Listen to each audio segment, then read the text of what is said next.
Ya seperti saya bilang kemarin yang di video sebelumnya tuh, kita lebih mawas diri, lebih ngulat sariro, lebih tepo sariro. Nah, dhewe ngomong ning wong liya kira-kira omongane dhewe nglarani atine wong ora iki dipikir. Karena apa? Kita kita bisa bermain dengan drama kita, tapi kita tidak bisa bermain dengan karma kita. Karmane sing gawe sapa? Ora wong liya awake dhewe. Lah karmane ku metune saka ngendi? Terutama ning lambe, pikiran, rasa elek. Nah, iki yang perlu dihindari.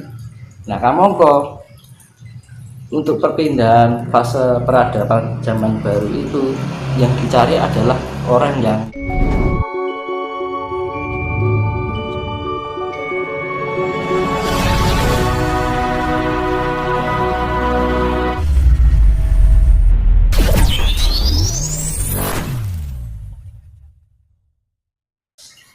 status, tapi benar-benar hakikatnya itu ada. Ya itu loh. Oke. Jadi dengan energi dan kesadaran cinta welas asih itu akhirnya kita bisa menampung semua pencarian orang lain, Menghargai, tidak mudah menghakimi, menjelekkan. Ini damai sekali mas jika bisa sampai di level itu mas. Iya kan tujuannya spiritual kan untuk mencari kedamaian. Sebenarnya kan spiritual itu bukan sesuatu yang apa ya khusus, tapi itu sebenarnya untuk umum. Jadi setiap manusia itu diperlukan spiritual. Spiritual kita gereja, kita kan menjadi spiritual. Kadang-kadang kan orang menganggap spiritual itu bahwa disangkut pakai arah dukun. Kan gitu. Salah persepsi ya gitu. Sebenarnya memang spirit itu membangun jiwa kan gitu.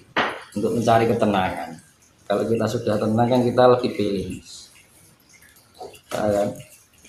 Nah, karena jebakan-jebakan ini, karena putaran cakra semesta ini begitu energinya kuat, yaitu tadi tingkat kendali diri harus benar-benar kita tingkatkan.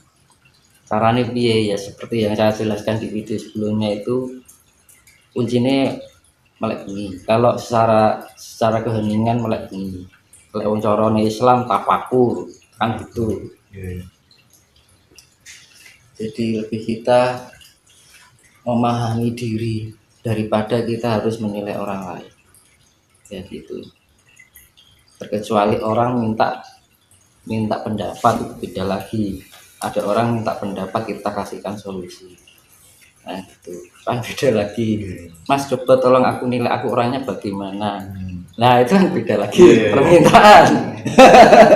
Kita saling mengisi,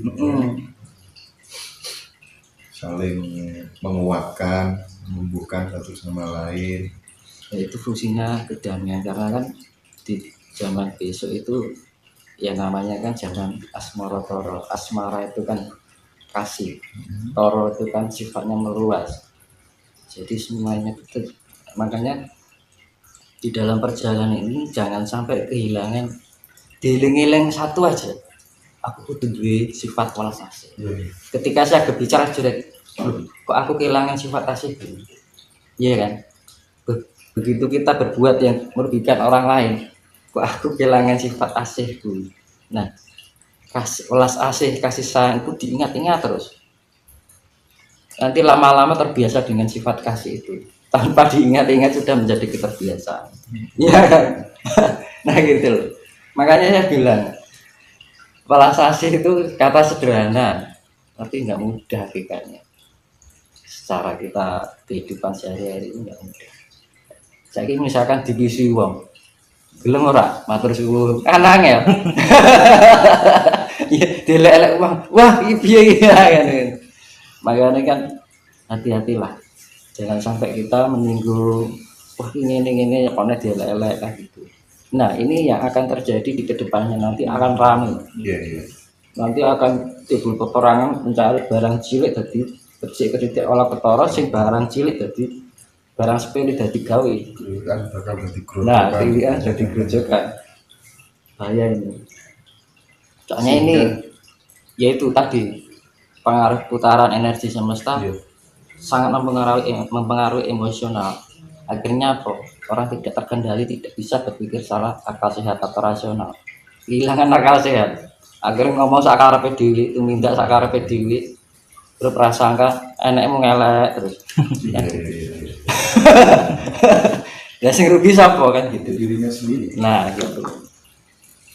Makanya lah untuk kita menghadapi hal seperti itu, tamengnya apa? Ya asih lagi. Mas. Ya wis lah, mau diarani enek kok kan. Iya. Yang penting Gusti Allah sing ngarani kan ngono to. Diarani menungso gampang seperti itu. Iya, Mas. Nah, itu masalah apa namanya? Tapi kan sampai level itu kan ya Proses. enggak gampang ya, Mas. Ya makanya itu kan perlu dilatih kan. Itu kedewasaan, bijaksana. Makanya seperti saya bilang, hal yang berat itu kalau dibiasakan akan menjadi ringan. Iya. Hal yang tidak biasa jika dibiasakan menjadi biasa. Semua itu karena dibiasakan itu tadi. Kalau kita nggak mau membiasakan, kalau nuruti karet, mantu ego ya, ya sampai usia kapanpun orang itu nggak ada perkembangan. Benar-benar. Karena gitu, di mana orang meletakkan ego, pertumbuhan kedewasaannya akan semakin sulit. Ibaratnya gini, lebih baik berbicara dengan orang bodoh tapi rendah hati daripada orang berbicara dengan orang pintar tapi egonya terlalu tinggi. Nah itu loh, malah enak itu orang walaupun bodoh sekalipun tapi dia mau menerima, itu nih bisa ngerteni, bisa memahami. Tapi kalau orang ada yang pintar merasa benar, akhirnya kita memberikan masuk yang sekiranya baik untuk dia, nggak kena balik. Jadi dia malah sibuk mengkomparasikan, membandingkan pencapaiannya dengan orang lain. Oh, ini akhirnya dia memberikan penilaian, nah ini masih kurang gini, masih gini. Nah, penerimaan, menghargai itu memang tidak sembarang orang bisa sampai di situ, memang butuh waktu. Iya, makanya proses itu dibiasakan, kita dilatih terus. Tapi itu tujuannya apa tuh kalau nggak untuk kan kedamaian itu tidak dari orang lain tapi dari dalam diri kita sendiri. Sing lakoni ya dhewe, sing ngitung ya dhewe kan. Iya Mas, penting sekali itu supaya ini ya namanya fungsinya spiritual kan itu Mas. Jadi kita lebih ya seperti saya bilang kemarin yang di video sebelumnya itu kita lebih mawas diri, lebih mulat sariro, lebih tepo sariro. Nah dhewe ngomong ning wong liya kira-kira omongane dhewe nglarani atine wong ora iki dipikir. Karena apa? Kita bisa bermain dengan drama kita, tapi kita tidak bisa bermain dengan karma kita. Karmane sing gawe sapa? Ora wong liya awake dhewe. Lah karmane ku metune saka ngendi? Terutama ning lambe, pikiran, rasa elek. Nah, gitu yang perlu dihindari. Nah, kamu kok untuk perpindahan fase peradaban zaman baru itu yang dicari adalah orang yang mulutnya bersih, pikirannya baik, hatinya suci. Hatinya suci itu dalam arti selalu berprasangka baik. Itu yang namanya level smart kecerdasan. Jadi smart positif, smart kita berpikiran positif kan gitu. Positif heart itu inner beauty, iya kan. Positif soul jiwa itu untuk pengendalian, ya kan. Positif raga itu adalah power, kekuatan.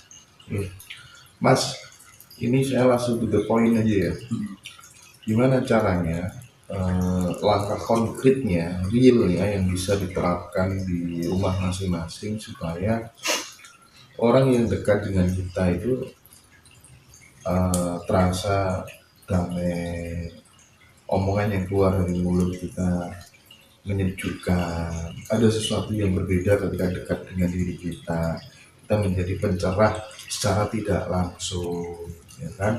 Ada aura positif yang tertular ke sesama. Nah, ini kan saya pengen tahu langkah konkretnya, realnya supaya tidak mentak pada tataran wacana, dialog-dialog, diskusi-diskusi yang kita bangun itu. Nah, praktik nyatanya yang bisa dikerjakan di rumah itu loh, apa gitu Mas? Jadi kan ini ada dua, kan topo wening karo topo ngerangi, iya kan. Kalau topo wening itu kita di saat di dalam keheningan Oke. kita sering-sering introspeksi diri, perenungan, ya kan. Kita merenungi kira-kira kekurangan kita apa, kita benahi, evaluasi diri, ya kan. Kemudian di saat keheningan alam itu kita merumongso, aku kini jagat ki ana sing nguripi, ana banyu, ana angin, ana geni, ana lemah, tanah, apa yang saya sudah berikan untuk kelestarian yang setiap hari memberi aku kan gitu. Jadi istilahnya tuh hama malu hayuning bangun, terus tafakur kalau malam ya untuk wening ya, terus bisa meditasi wening, melatih. Kalau kita sudah melatih dengan itu, kita akan dengan sendirinya nanti terbangun secara ketenangan itu loh. Kunci ini kan yang tenang sama. Ya. Jadi di dalam keheningan itu untuk melatih ketenangan, keseimbangan diri, dan di dalam kehidupan sehari-hari itu tidak mudah goyah, terbawa emosi karena keadaan ekonomi, keadaan masalah keluarga, kan gitu. Khawatir gua aku piye yo, itu. Tapi kalau orang yang sudah tenang, sudah terlatih dengan ketenangan itu, nggak khawatir akan apapun. Bahkan gue piye ora ono sifat khawatir, nggak ada. Terus kalau sifat khawatir itu apa, larinya ke emosional, pikiran menjadi tidak sehat, akalnya sudah tidak berpikir secara logis, ngomong sakarepe dhewe, akhirnya cenderung omongan kita tanpa sadar menyakiti orang lain, iya kan? Makanya dibangun itu dalam, ya seperti yang jenengan bilang dulu, sing anu masa akhirnya, nah itu loh. Jadi malam itu kita mempersiapkan diri untuk di kehidupan sehari-hari, dan gitu, dan itu harus dilatih terus. Dan jangan ada niatan itu hanya sesaat, kudu telaten. Kalau belajar masalah kasih hanya keinginan sesaat, percuma. Jadi harus konsisten ya. Konsisten, harus terlatih tiap hari. Dan dasarnya apa? Dasarnya satu, niat. Kedua, tanggung jawab. Kenapa dibilang tanggung jawab? Lah dhewe iki urip ning dunya nek sing nguripi lho. Iya. Saat di tujuan urip kon ngopo wis mosok kon bermangan turu ngising, kan ora mungkin kan. Paling enggak kita bermanfaat untuk alam ini. Sehingga iki urip awake dhewe sapa kan itu. Ya kan? Lah itu rasa rumangsa itu tadi. Ya tak? Terus rasa tanggung jawab itu tadi. Misalkan orang puasa beda. Misalkan orang laku puasa 1 hari sampai 40 hari. Ya, karena ada keinginan sesuatu mungkin ya. Itu habis itu balik nih podo wae. Tapi kalau melatih ketenangan diri untuk pencapaian kedamaian dan kasih sayang itu tadi kan, yang namanya ketenangan, kedamaian, kasih sayang itu satu paket, pasti itu terjadi. Kalau kita sudah tenang, pasti kita menemukan kedamaian. Di saat kita menemukan kedamaian, kita mempunyai pribadi yang penuh kasih sayang atau welas asih. Itu pasti. Jadi kalau kita mendapatkan terpaan omongan orang gitu, mungkin kadang-kadang kita terbawa, tapi baru minggu langsung respon, oh ya wis lah gitu kan. Omong-omongan wong kan gitu, Jadi seperti itu. bisa disimpulkan begini, parameter orang yang sudah selesai dengan dirinya sendiri itu dia tidak akan pernah terbang ketika dipuji, dan dia juga tidak akan merasa tumbang saat dicaci maki. Nah itu Nol dia. Iya, nol. Jadi gini, nanti saya perjelaskan masalah secara ilmiah ya. Itu nanti berkaitan dengan proton, elektron, neutron. Nah ini jadi saya bahas ini kan pertama ini menyikapi kondisi alam semesta yang tidak stabil, tidak kondusif ini kan, kudu pinter-pinter aja beradaptasi dengan keadaan lingkungan alam. nek ora pinter-pinter ya wis Mas, gitu kan. Urung niku nek enek wabah dengan sekian atau kita nggak terjaga akhir lengah, karena menghadapi virus itu juga kita juga perlu ketenangan juga. Ketenangan juga itu melatih imun kita. Aku pikirannya was-was, gerak jantung itu kencang, jadi sel-sel tubuh ion kita tidak bisa berfungsi secara bagus. Distribusi darah ion sel dalam tubuh kita itu tidak bisa berfungsi dengan bagus, akhirnya kondisi itu drop. Ada kan wong kekan pikiran itu juga marak ke loro kan ngono lho. Iya. Cepet tuwek iya kan itu kurang santai. Kan ngono. Berarti wong ki sing tenang kan ngono. Ya tapi